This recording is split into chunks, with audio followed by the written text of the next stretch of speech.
1960 is going to be a nightmare. Thank you. Right. Just a quick rejoinder. I completely agree with my senior learned friend. I think he has put it in a way that is palatable, and that is because but because Mimi Kijana, I can rap, I can take off the rapping from what Mr. Kagwanja just said. And you know, there's no such thing as a good war, and there's no such thing as a bad peace. As Benjamin Franklin. We have a bad peace in Kenya, really a bad one. And for the first time since independence, Devon, there is a malaise in this country like I have never felt before. I think that, you know, I'm from the generation that was born after independence in the early 70s, late 60s. And Deval, you know, it is very, very clear to me that the consecutive governments of Jubilee and Kenya Kwanza, people forget that the current president was the deputy president of the last administration. There is not a slippery slope, nor is there a decline, but there is a headlong fall into something that we really don't know. And you could tell the fabric of our society by just driving around the city or going out into the countryside, and you could see that the uprightness of the people is not as upright as it used to be. You could see the destitute moms and kids on the roads. You could see the working poor, don't have access to credit.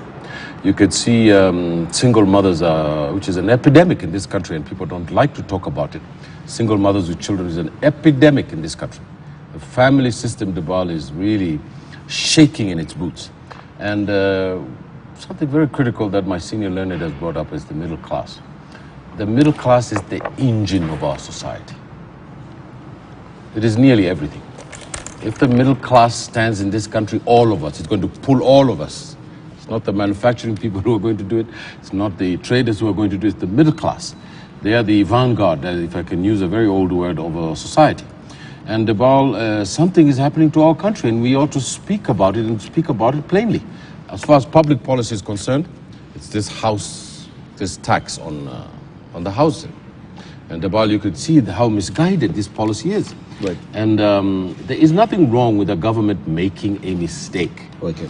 A government gets more popular by admitting its mistake and saying, we have made a mistake on this area, and that area is what? The government has to listen to the people. That is the only communications they have. And then they have to have something called good government. What is good government about? The ability of the administration of this country to be done in a way that allows statecraft to deal with the political and economic issues that my senior learned has brought up. And if this crisis that we are in is not punctured by leadership, by the end of the year, I believe that the economy is going to explode. Okay. Let's hear from Irugu Hilton briefly. So I wanted to touch on, I think, a point that's been raised by Kagwanja. And good morning. I have to say that you are looking much better than Kenya, despite your advanced age. So congratulations to the diet. What are you telling them? I've created some competition for your good wife. I think that's what I'm doing. And by the way, to our viewers, Kagwanja is a happily married man. He will not be on the market. Any apps that we know of soon.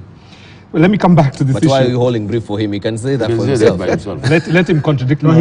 He comes from Kahote in Muranga, which is the neighboring village to mine. So. I know his home. I know his home. No, I think for me, let me debate a little bit one of the proposals that the political class are generating, which is the debate around succession. And I think it's a really interesting debate, particularly given that it's coming from Azimio, and of course the head of Azimio alongside Uhuru Kenyatta is, of course, Raila Odinga. In 1961, Michael Blundell and Daniel Arap Moi made this case before the nation, and of course it was not popular. We ended up with a unitary state, and we did not allow for territory within Kenya to secede. It's now coming back 60 years, almost 60 years after it was debated in 1961. The concept of secession in many ways has affected very large, I guess, powerful nations historically, even within this generation. I mean, you're talking about the USSR, you're talking about India in terms of Pakistan, you're talking about the United States, where I believe there is at least 2 or 3 states that debate succession every year and want to break away. But of course, we have the big example of Brexit, right? Now, the danger, I think, of this debate is essentially would be the equivalent of swallowing Panadol and then eating expired food and expecting to be fine after this exercise. And I think the point we have to keep reminding all of us really is that Kenya is powerful, as you have described, Kagwanja. It is, it is nationally coherent because we hold each part of our territory and each citizen and every population equal under one constitution and with a vision of a democratic and human rights-based state. And I think this is really important. And of course, Azimio has generated this debate, but actually what is really interesting is it mirrors the debate of Kenya Kwanza, in particular the Deputy President's consistent refrain to remind us that the Kenya Kwanza government has its shareholders. And there are others who are not shareholders. So I think it's interesting to watch 2 sections of the political spectrum go off in different directions. Psychologists will tell us that actually what this is a psychological withdrawal. And the symptoms are this. You have mood swings, you have intense stress, rather sensitivity to stress issues, and the most important is that you tend to want to go into a corner and play by yourself. And I think what we have to remind both sections of the political class is that, the Project Kenya is non-negotiable for some of us. I agree completely.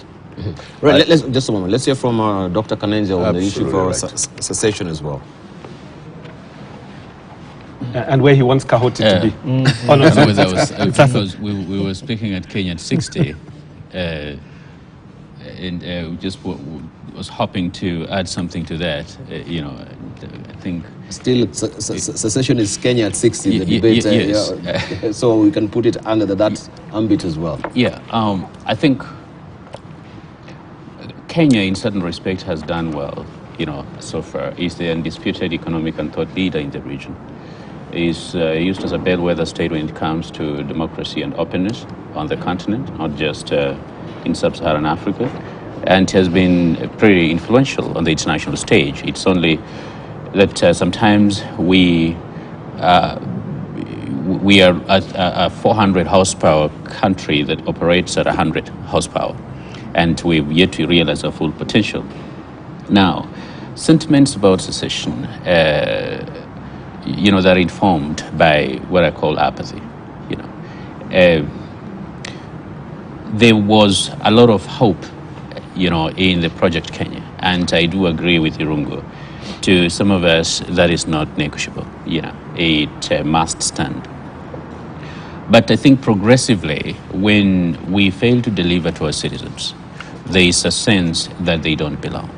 They start asking and questioning, what is the viability, what's the relevance of me being part of the whole when the whole does not care about the part that is me? And if we're not honest with ourselves and as leaders in this country, I think,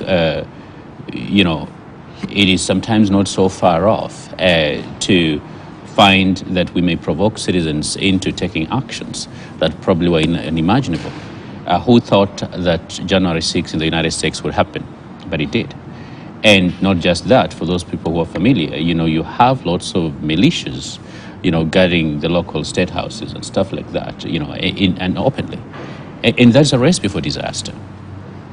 Now, ours has not been lack of desire to move in the direction that we want to. Neither has it been lack of dreams. And I think Kenya are known for dreaming very big. What has been lacking for us in creating a Project Kenya that eliminates secessionist tendencies is lack of discipline.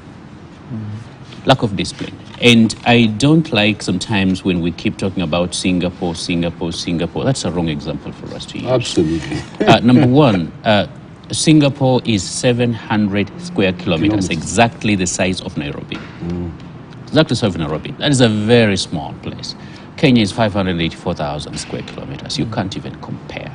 Literally, one town, one little village in Kenya. That is whole of Singapore. So those examples, do not count. But fundamentally, Singapore had discipline.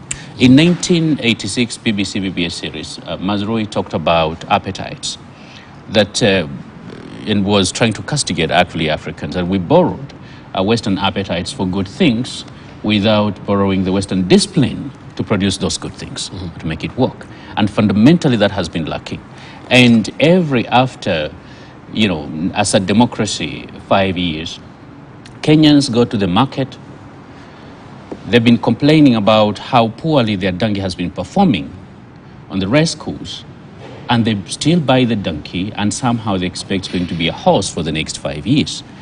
All the way from the local level, the county levels and stuff like that. And so the kind of leaders we're also electing, they're not the kind of leaders, frankly, if we have to be honest with ourselves, from our MCS, and that's where they're messing up counties, that are going to take us to that vision. And so there's also a responsibility on our part, even as we complain and we go to the streets and stuff like that, who exactly are we actually electing? And once we elect those leaders, let's say today you're a governor, what type of team are you putting together? Is it the type of team that's going to deliver to the citizens? A lot of times you're going to find, like counties nowadays, they're bloated with staff who are on payroll, they're not even delivering anything. Right. And then we wonder why we don't get services. Right. We have to have some introspection, look at ourselves. Where do we actually need to go? So that the blame is not just on the government of the day, but what is our role in that mess? Thank you. Hashi, it's Peter. Yes. Peter. Yeah, I think at 60, we need to focus on three things that I think are really missing and that are messing us as we speak. One, of course, are our values in terms of building Project Kenya, which you don't go right to say is not non-negotiable. Now, let's agree that Singapore, particularly its founding leader, Lee Kuan Yew, have something to offer to Kenya, village or location as it is, in terms of values, not in terms of the specifics of other things. And Lee Kuan Yew identified the irrefutable ingredients of success in development. And it doesn't matter whether you go to the moon or whether you are here or you go to the Mars. If you don't have those values, you cannot develop. One is meritocracy. In this country, it doesn't matter whether you went to school or what you are trained in. Anybody can appear in the newspapers as holding certain. The primary school teacher in Kenyan primary school where I went is now the head of the nuclear science in the Republic of Kenya. And Kenyans will not have sleepless nights. It doesn't matter anymore. Meritocracy. Two, pragmatism. We are becoming doctrinaires. Whether it's our economists, whether it's our... We are basically sticking to certain narrow thinking about whether I'm a Christian, a Muslim, or whatever. We're not pragmatists. And that's what made Singapore what it is in terms of values. And finally, integrity never matters in this country anymore. It is the ends that are more important than the means. And that's why the family doesn't matter anymore. Why should the family matter? It's a burden. Ask a young man who is not married in Muranga why he's not married. He's doing mathematics. That keeping a wife is more expensive than taking some few errands into the local market and getting the girl who is hanging around there. We have come to that idea that marriage is not important as basically having a prostitute in the marketplace. I forgive the language. Because we have not put integrity ahead. So that is the first point: meritocracy, pragmatism, and integrity. On the contrary, meritocracy doesn't matter. Anybody can hold any position anywhere in this republic. Two, we stick to our narrow thinking, whether they are ethnic, clan, or otherwise. And three, integrity doesn't matter. Never mind, we are the most Christian nation on this continent. We are the most, that's one. The second one is ideological mix. We started at, we had titanic battles, or let's say our founding fathers and mothers had titanic battles about who we are. And we defined ourselves ideologically. We rejected Nkrumah, we rejected Nyerere, we rejected all those who are Sekotule and others who are talking about socialism. And we even, rejected the advice of our own, Jaramogi Odinga, Bildad Kagea, and committed ourselves to a market economy. Where a market economy means we produce individually and sell as we are. And therefore, the national policies have to follow that. That was the gist of sessional paper number 10 of 1965. And subsequent papers and documents reflected that ideological coherence. What are we doing now? We are mixing socialism and capitalism. The housing debate we are having is as stupid ideologically as you can ever get. Why do I say so? Because we are not socialists. Why do you want to build a house for me? We're not a welfare state. We are not. No. There's nothing wrong with a welfare state. Welfare state is okay. Yeah. Go to James Mwangi in the Equity and tell him to lower the mortgage for Kenyans so that they can buy houses. That's welfareism, and you can subsidize him so that the Kenyans can access cheap houses. But don't describe the meters or the square meters of my house. Don't describe, whether I'm going to go upstairs or downstairs. I marry so that I build a house for my wife. And my wife marries me because they want somebody who can build a house for them. Now, when you focus on houses for the middle class in urban areas, for example, what happened to the rural people? What is our rural housing like? So can we have a holistic housing policy that addresses the poor in the villages and the rich in Muthaiga?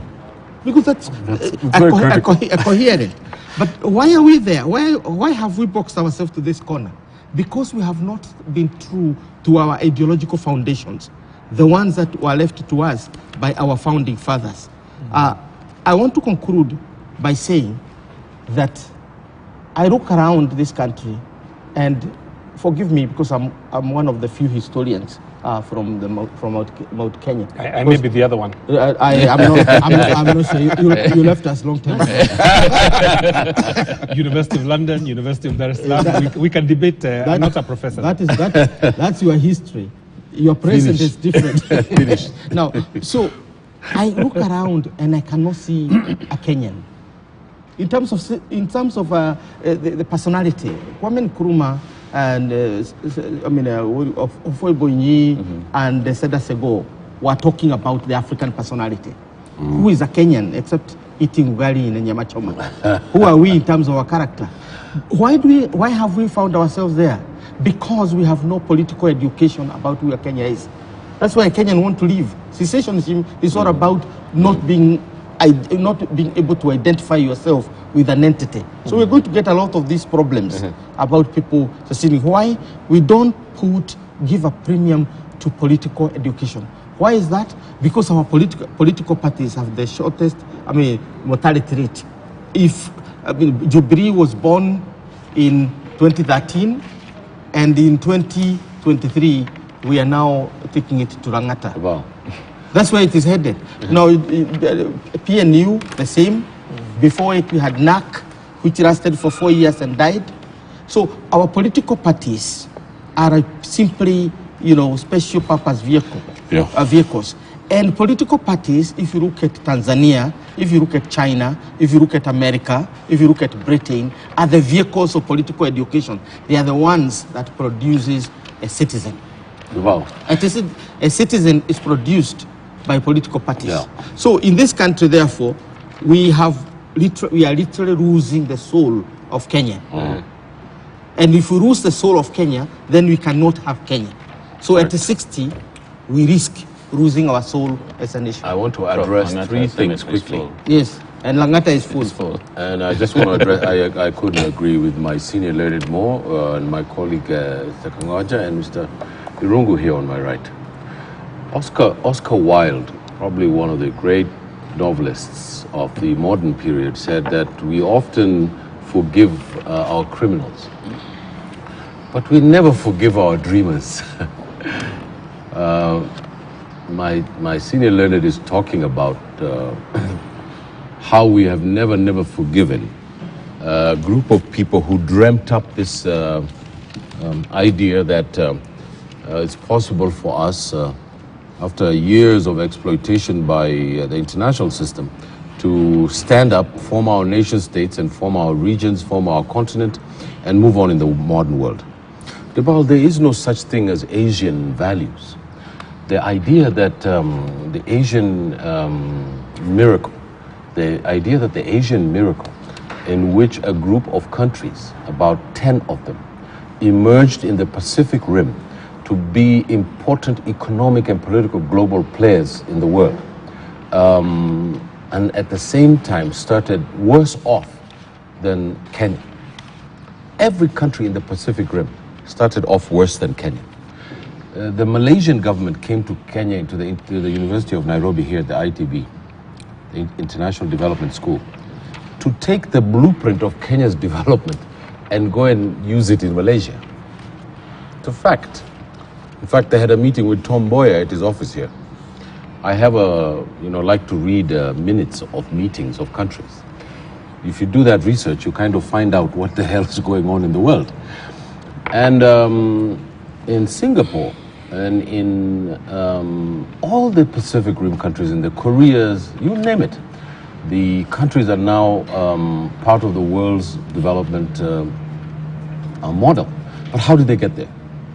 One of the things that we ought to be very clear about is if you have an economic vision of transformation and you have a committed political class and you have zero tolerance for failure and corruption, and you align yourself with economic powers in this world, you are likely to develop your economy and your country and move it to the next stage. The Pacific Rim was a geographical map of how the United States helped all those countries produce certain imports that could be sold in the United States in exchange for the US dollar and then development in those countries. This was an example of how to develop. So North Korea, for an example, is a totalitarian state that's living in poverty. It has 1 or 2 nuclear weapons. But if you look at South Korea, it's one of the most top 10 developed countries in the world. Why? It's not because they're both Koreans. So there's no such thing as Asian values. Because if there was Asian values, North Korea would be the same as South Korea. They are one people.